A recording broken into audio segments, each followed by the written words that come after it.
Hey folks, and welcome back. And this is a different sort of video here. This is I'm just going to list some things I've been right about and some things I've been wrong about throughout my experience with wet shaving. I think it's important to come back to the table and consider those things, as time goes on. And I've definitely been wrong about a lot of things. I could fill 10 semis with things I've been wrong about. So let's get that on the table. But before I do, we're going to have a little of the Dalmore 12.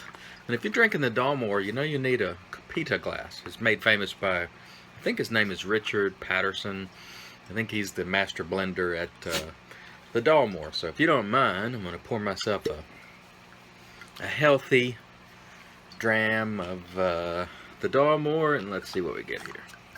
Oh yeah, there we go. And I won't finish this during the course of this video, most likely.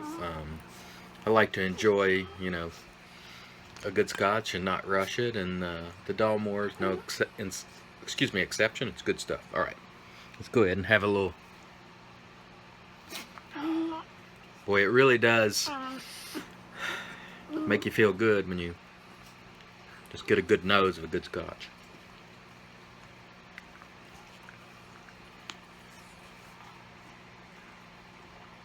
Delightful. All right, so I kind of made note of these things so I wouldn't forget. So I'm going to look at my iPad a little bit, if you don't mind. And the dogs are over here wrestling beside me during the video, which could cause me to look like I'm going back and forth or who knows what, but that's okay. So I'm going to start with the things I've been wrong about in this hobby. And the first thing I would have to cite that I was wrong about was not listening to old timers. And by that I mean people who had been doing it for a very long time. When they would give advice such as, you need to use a razor, for example, a very long time before you make a decision. You need to use a soap for a good while before you make a decision, and things like that. That is sage advice that has been passed down for a long time by people who had been through the experience of razor acquisition disorder, SAD, soap acquisition. Forget the acquisition part. I'm already tongue twisting on that.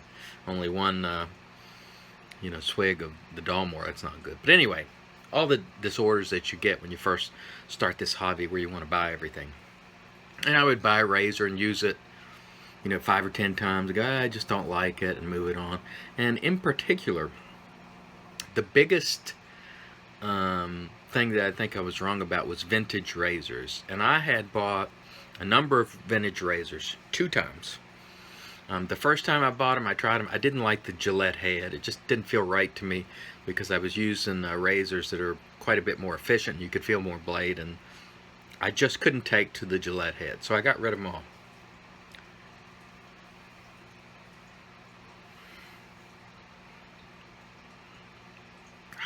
Good stuff. So later down the road, I decided, maybe a year later, decided I'd try them again. And I got them, and once again, I just didn't like the way they felt. But at this time, I happened to keep the Fat Boy. And I said, well, there's got to be a reason that people really like these razors. So I continued to use the Fat Boy for a number of days in a row. A number of times. And finally, it just clicked, and things, just began to work as they should. And I really began to enjoy that vintage head. And prior to that, I'd really only liked modern razors and the way they feel. So for me, that was a huge mistake that cost me a lot of money, because I bought, virtually every vintage razor there was, apart from like Toggles and the ones that are very, very expensive, twice. And so now I have a Fat Boy, and I have a couple that I bought, and I'm enjoying the heck out of them. They are providing wonderful shaves, and Don the Navy Goat has been kind enough to offer to send me a few that I'm going to keep and never move, and pass down to my son in Don's honor. And it means a lot to me coming from Don, because he's a guy I talk to, guy I respect, veteran, and so I don't think his kids are interested, so I'm going to hold those, use them, and then pass them down to my son. And so anyway, the point I'm trying to make here is listen to the guys who have been around. Now I want to sort of make a caveat to that. Don't allow them to dictate your experience. Or if you feel that something's very good and then an old timer comes along and says, no, it's not, that's not what I'm talking about. When they tell you certain things like do preparation, especially when you first start, prep your face, give products a chance, these are all tried and true things and they're right. However, when they try to dictate your experience and tell you how to do things, that's a different story. I still don't believe in that. I don't believe that that's the way to go, but they do have a lot of helpful knowledge to offer, and I suggest that you take advantage of that. So that's sort of the first thing that I feel that I really was wrong about. And number two, and it sort of follows in on this a little bit, is not giving products a chance. And I've sort of touched on that before.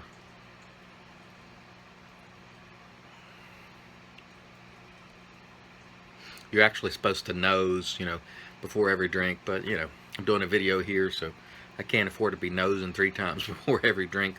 It would be a 30-minute video. It'd be Busta level. Where is Busta, by the way?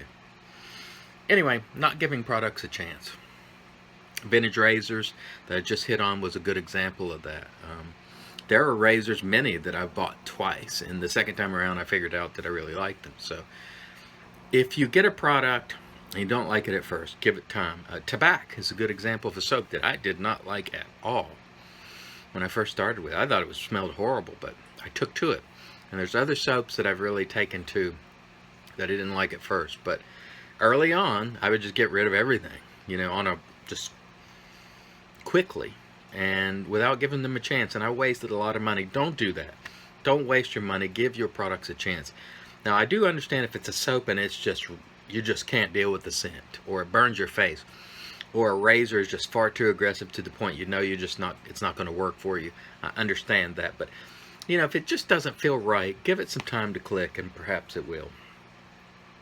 And next on my list, not being true to self during the course of these videos. And this is something that is really something that I struggle with.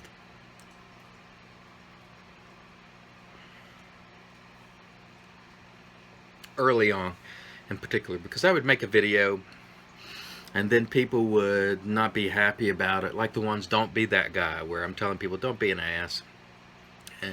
They'd raise hell and I'd take it down, and I wasn't being true to myself when I took those videos down. So that was a huge issue for me, struggling with the response and the inevitable people who don't like it. And it took me a long time to learn, what the hell does it matter? If they don't like it, they don't like it. Many people aren't going to like this video. I just don't care. You reach that point after a period of time where it's just not that important to you. If people don't like it, it's human nature. Not everyone's going to like everything. It's not personal. And even if it is, what do I care? It just doesn't matter. So that was a huge issue for me, trying to deliver what people wanted to see, and subsequently taking videos down and putting them up. It was just, I should have just stuck with my original thought to let that video go and leave it the way it was. And so I don't do that anymore. But early on, that was a huge struggle. So not being true to self was something that I was definitely wrong about. If you make a video, chances are you had a reason for doing it, and you wanted to get something out there, off your chest. So just let it be, is what I say. Unless you're just clearly wrong and you're being demeaning or in some way a bad person, let it be. That would be my advice. Another thing I was wrong about, collecting rather than enjoying. And I think a lot of people fall into this trap. And I don't mean collecting like a collector, where you're buying vintage razors in boxes and setting them aside for whatever reason. I mean not realizing that you're collecting. And Evan Rogers had just IM'd me about that earlier, and he's right. You just start accumulating stuff and more stuff. And you're not really collecting it to hold, but it turns out that you end up with all this stuff which you can never use, which will eventually go bad at some point. Now, keep in mind, I have some soaps 3 years old. They haven't gone bad. Some have appeared to lose their scent, but I haven't had anything really go bad, per se. But just so much stuff that you can't even decide what you want to use on a daily basis. And when it gets to that point, for me, it just became not enjoyable. You have too much stuff. You can't decide. You want to sort of cycle through everything you have, and then that prevents you from really using the stuff you love. So if you find yourself in that position where you're just collecting a bunch of stuff and it's piling up and you're not even using it, get rid of it. Get rid of what you don't love. And believe me, there's a lot of stuff that I got rid of that I did love even, but it was just too much. You just can't hold on to all this stuff. So especially when it comes to soaps. Now, if you want to have 200 razors, you're going to pass them down, you're going to do, that's fine. But when it comes to software, that stuff doesn't keep forever, although it'll keep a very long time. Don't hoard it. Get what you're going to use and leave it at that. That was a huge mistake for me that cost me a great deal of money. Moving on. And the last thing is something that I just didn't understand, and that's not understanding the power of these videos. Now, I'm just an ordinary guy. I'm a regular schmo by definition. When I make these videos, I'm just getting things off my chest. I'm not a celebrity, shaving celebrity. There's no such thing. If there is, those are guys like Mantic and GeoFatBoy. Definitely not me. That said, I've received an email just today by a fellow by the name of John. I won't mention his last name because I didn't ask permission. And John had a very serious disease. And he was going through chemo. He lost all of his hair. And he was in very bad shape. And he said, which is, I was very touched by this. John said that during his chemo, when he was in the hospital, the only way we sort of connected to shaving, because he had no hair to shave, was my videos and others. And that really touched me, because I just didn't have any idea that videos from a guy like me could have an impact on someone's life to that degree. So John, thank you. I am truly honored, and humbled. Here's to you.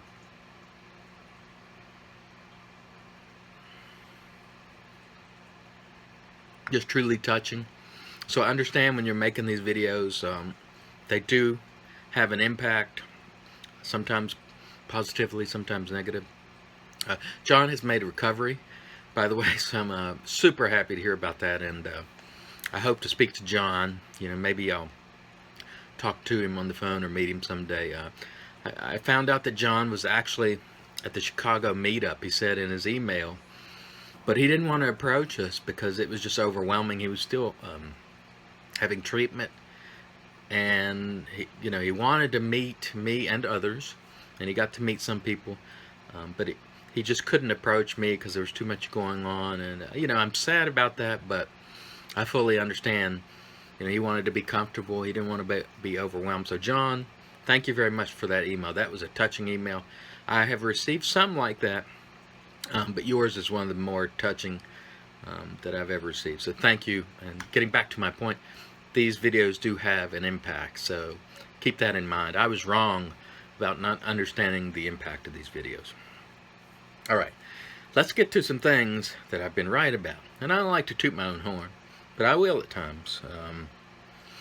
Number one, and this is something that brought about a great deal of controversy early on, because early on when I was making videos, and part of the reason I started making videos is because I was in groups and people were just assholes, pardon the language, to new shavers. And there's, I would come out and go, look, don't be that way, don't be that guy. And I would ask these people, hey, you know what? If you're a new shaver and you're being abused, come to Razor and Brush or come to Shave the Man. We're not going to abuse you. We're going to try to help you. And I received a lot of criticism for that. And I was accused of recruiting people and having people under my spell and all the rest of this horse shit. Pardon my language, but it's necessary. It was never that. It was never that. It was like, these people need somewhere to come where they're comfortable, where they can ask a question, where they can be treated with respect. And in the places where I was at that time, it wasn't the case. They would call them stupid. A story that I'm very fond of that I've mentioned before, Mikey T, who's a great guy. I remember him asking a question and basically called him lazy and stupid and told him to Google in one of the groups. And it was like, what kind of people do that? And later, like I said, I was roundly criticized for trying to drum up my own, followers, so to speak, which was not true. I just wanted people to be decent with other people. And I'm always going to continue to do that. And I was right to do it then, and I'm right to do it now. And for those of you who don't believe that or are still angry about it, that's the way I feel about it. You should be decent to people. That doesn't mean you can't have a debate or discussion, but you should be decent. And I was right about that then. I'm right about it now, and I'm going to continue to talk about it. And if you don't like it, see the finger. Number two, the thing I was right about, calling it like I see it. I have said things on video and people don't like it. They don't believe it's correct. It doesn't agree with their point of view. So what? It's the way I see it. And that's the only way you can be. And again, I struggled with that initially, but I was right to do it. And so I was right to call it like I see it. And I was right to bring out that gong when need be. And granted, I'll be the first one to admit, I'm more kind when it comes to products. I don't like to say bad things about products, but sometimes you have to. And when the customer service is poor, and when you're treated like crap, you got to make that known. You can do it in a respectful way, but when you're treated like crap, you got to make that known. So I was right to do it, and I'll continue to do it. The next thing is talking about social issues and sort of bringing that into the fold of wet shaving videos. I don't know if it had been done before, because when I started making videos, most of the videos were about, just shaving, guys shaving, and some of them would share things that went on in their lives, but not a tremendous amount. Excuse me. Well, I did finish that, nearly finished that dram of the Dalmore, so excuse me while I pour myself another dram here. At any rate, to my knowledge, there weren't a lot of people bringing social issues, political issues, things like that in these videos. And to me, like I said yesterday, be yourself, and that's part of who I am. I care about this stuff, and so I talked about it. A lot of people didn't like it, and I received a lot of comments and emails. I don't like it when you talk about this. I just stick to shaving. I'm not going to do it. I was right to put forth the information I wanted to put forth. And surprisingly, I received far more positive emails when I discuss just issues, just whether it be firearms or, political issues. And I was right to do it, and I'm going to continue to do it. And there are those who don't appreciate it. Again, there are plenty of people to watch who are vanilla and don't bring anything that could be controversial into videos. I'm not that guy. I'm just going to talk about what I want to. I was right to do it, and I'll continue to do it. Let's consult my iPad for the last thing that I wanted to touch on that I was right about, and I'm going to continue to do. Evangelizing for the hobby. Why did I call myself traditional shaving evangelist? Because it just appeared to me that's what we do. We evangelize for this hobby. We go to people, or people find us who don't know much about it. They see it, and they're curious about it, and through our evangelism, they start. And how many emails or comments have those of us who make videos received? Hey, I stumbled upon your video. I didn't know anything about wet shaving. Think about the guys like Mantic and GeoFatBoy. How many people have stumbled upon those videos and taken on this hobby and changed their lives? And I know it's some people are going to think it's ridiculous to claim that wet shaving can change your life, but it can, because it becomes such a part of your life that it changes your life. It changes your morning, your routine, your outlook. I shave every morning. It's a great way to start off the day. It changed my life. And so we evangelize for the hobby. and I think it's right to do it. I'm going to continue to do it. I was right to start doing it, and I'm going to continue to do it as long as it's fun. I will take breaks when either it's not fun or I don't have the time, but I think it's important for us to continue to, to grow this hobby. Now, I'll be the first to say, the old guard, some of which weren't very happy when the video scene sort of exploded, because initially, there weren't very many people making videos, a handful, 10, maybe 20. And then it sort of exploded, and we just kept encouraging people to do it. And what people don't understand is people happen upon these videos on YouTube, maybe not mine, but maybe Busta's or just any shaver, and they never heard anything about wet shaving, and all of a sudden they're turned on to something.